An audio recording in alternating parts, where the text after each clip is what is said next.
I'm just going to talk to you in my chess coaching uniform today, like the attractive nerd that I am. On Fridays, I volunteer coaching a young chess team at the homeschool group where I used to take classes, and today's a Friday, so I've gotten back from doing that. So I'm tired, but also it's the weekend, and so I'm finally vlogging again because I'm procrastinating math homework and Spanish homework and fish science homework. I also have a job now teaching chess on Tuesdays and Thursdays with an after-school program, and that's amazing. Partly because even though there are a lot of kids who are mouthy and rude and obnoxious, a lot of the kids are sweet and wonderful and huggable, and I love them so much, and they're never not entertaining. And it's also amazing partly because this experience is so super valuable for the rest of my life, and I am learning so much about teaching. And also partly just because I have a job now is not a thing that I expected to be getting to say for a really long time. I mean, unless you count organ dealing, which I do on Facebook and when introducing myself to my college's science club.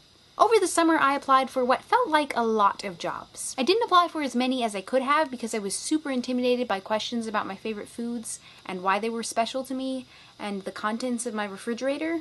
But I applied for plenty enough of them to have gathered quite enough evidence for how terrible I am at job applying. Most recently, I was applying to work in a pet store, and I answered that I had left a previous job in 2014. They should have been really impressed by that though, because who doesn't want a pet store employee to be capable of time travel?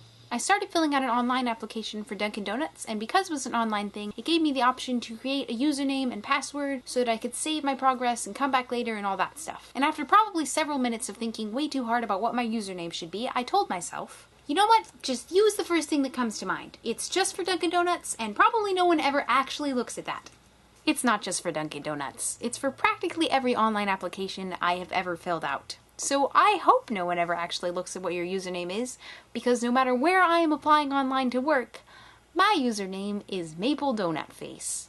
I also filled out an application for a childcare place, and the last page was all the disclaimer bits, part of which read, all of the results from the criminal background screening and drug screening will be kept confidential. And my first thought was, but what if I want to know?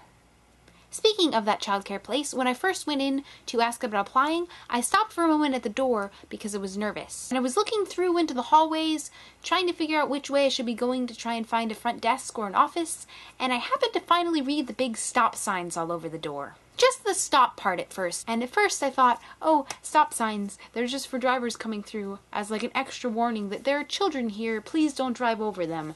But no, this is not the main entrance stop signs. I was about this close to attempting to infiltrate their childcare facility from a back entrance and just wandering their hallways. I mean, I hope it was locked, but I can't help but think that I would have been making an excellent first impression if it hadn't been. If you have any job application tales of your own, you should share them in the comments below so that we may commiserate. And if you're still in school, hug a janitor for me and tell him or her that Hannah loves them. Because janitors are the people with keys who rescue you when you manage to lock yourself out of your classroom with all of your teaching materials inside. And now I should really go and slay a few math demons, or type up fish ventilation rate data, or sleep. But first, I need an organ of the day. I don't know why I pointed to my mouth when I said that. Caudal peduncle is not an organ. It is the space between a fish's anal fin and his tail. It has also been stuck in my head since my first day of fish science. So I'm sharing it with you now because it is ridiculously fun to say. An organ that is fun to say is the amygdala. So share both of those with a janitor as well.